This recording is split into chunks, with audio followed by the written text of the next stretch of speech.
বাংলাদেশে দেখবেন এক শ্রেণীর মানুষ আছে হুসাইন হুসাইন কইরা ভিড়ের মধ্যে দাও দিয়া কুবা এইভাবে হার কুবাই ছিল। আহারে কাজটা এই গুণা কি মাফ হইব? কি ভুলটা করলাম রে, কি ভুলটা করলাম রে। ইরান থেকে বাংলাদেশে ঢুকছে,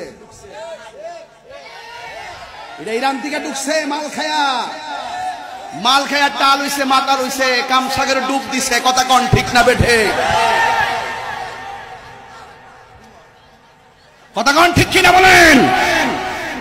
এটা ইরান থেকে আইছে, এটা এমনি আইছে না, এটা হে প্রোটেকশন, ইরানের প্রোটেকশন।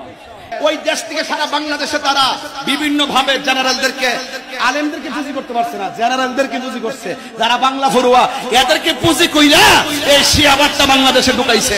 এই জন্য ইয়া হুসাইন কইরা ফিগের মধ্যে যারা বাড়ি দেয়, এটা ভালো লক্ষণ না, এটার নাম প্রেম না। হুসাইনে নিজের গায়ে নিজে আঘাত করে নাই, হুসাইন বিধান জানতো।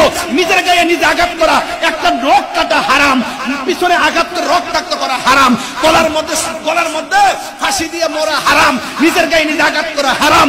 এই হারাম পথ অবলম্বন করে ইমাম হুসাইনের মহব্বত দেখাইলে হুসাইন খুশি হবে না। ওয়াজ বুঝতেইব, ওয়াজ বুঝতেইব। অনেকে কয় হুজুর আমরা তো ইমাম হুসাইনের মহব্বত না করি। হাসেন, সুন্নি জামাতের বদনাম করবেন না, যেটা ইসলাম সমর্থন করে না। ইমাম হুসাইন বাতিলের বিরুদ্ধে যুদ্ধ করতে যে রক্ত দিছে, নিজের গায়ে নিজে রক্ত ফালাইছে না। বাতিলের সাথে যুদ্ধ করতে যে রক্ত দিছে, তুমি ফাললে বাতিলের সাথে যুদ্ধ করে রক্ত দেবে। সত্যকে প্রতিষ্ঠা করার জন্য বাতিলের বিরুদ্ধে যুদ্ধ করার নামই হলো কারবালার চেতনা। আর তুমি গড় গিয়ে ফেসবুকে খালি লেখ ক্যা ভাষা, আরে বাপরি বাবা।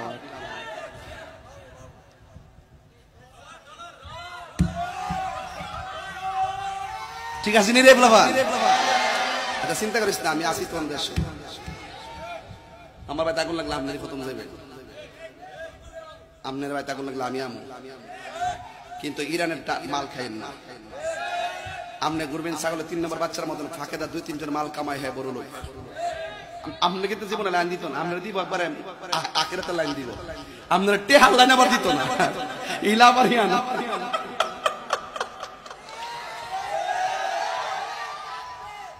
এখন একবার আমরা তো হুসাইনের মহব্বত না, আমরা তো হুসাইনের মহব্বত না, ফিটের মধ্যে আঘাত করি। তলোয়ার দিয়ে দেখবেন শিয়ারা কিভাবে আঘাত করো, একবারে ভাগ করে। তখন আমি তাইলে কইলাম, তোমরা যে হুসাইনের মহব্বতে ফিটের মধ্যে ছুরি দিয়া তলোয়ার দিয়ে আঘাত করে রক্তাক্ত করো, ইমাম হাসান যে বিষ পান করে দিছিল, তোমরা কি বিষ খাইতানো না? ওই ডাকাইলে মরে যাবো, গায়ের লেগে খাইতে না। আরে কি মহব্বত রে! নিজের শরীরে নিজে আঘাত করে রক্তাক্ত করা হারাম, নিজে গলায় রশি দিয়া মরে যাওয়া হারাম। বিধানকে লঙ্ঘন করবেন না, ঠিক আছে তো? ঠিক আছে তো? আমার পরিষ্কার কথা, যেটা এখানে কমু 10 লক্ষ লোকের সামনে এটাই বলবো। দেখছেন না বাংলাদেশের টপ মাহফিল গুলো এখন আমি করি, আমি গুনাহগারকে দাওয়াত দেই। ওই